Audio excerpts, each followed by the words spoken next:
Go. December 13th, 2012. This is one of the brand newest Kimberlys, and this is Isis here. By the way, this is the really cool bus. This thing is rad. You're going to love this. Whole day is about this bus, and it's wood stove, what do you call that? What do you call Conversion? that? Makeover. Makeover conversion. Makeover. Kimberly makeover. So here's Kimberly here. And this is the way they show up, all wrapped up in this here plastic, which protects the surface. And I want to draw, sorry Isis, I want to draw everybody's attention to inside here. Take out packing. You always want to be gentle with this gasketing right here, because once that's heated up, it gets a little brittle, and we want to make sure that doesn't get poked and hit, or if you're cleaning the ashes off of here, you don't want to be poking into that. The biggest thing I want to show, however, is we have upgraded our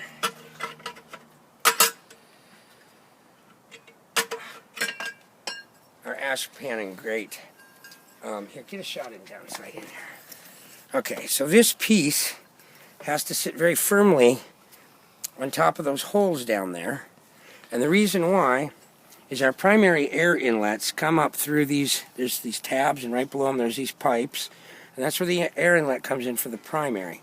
When the ash fills up above those, you cut off your air supply. So this needs to be cleaned out often enough to keep that from happening. And when you do, and this thing goes back down on the bottom, there can be no crunchies or anything underneath of this, because then you lose control of your air here.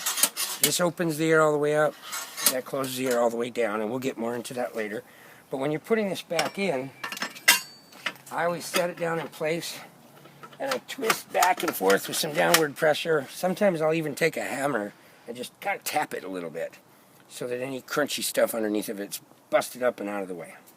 That's important. Without this, you have no control over your air, and you can have an overfire. Boop. And there's our new door hinge system. Ain't it cute? Awesome. Alright, so the first thing y'all want to do, because if you burn this with the plastic on it, you're going to be unhappy. You're going to take this plastic cover off. I think we should do segments. I think that should have been one.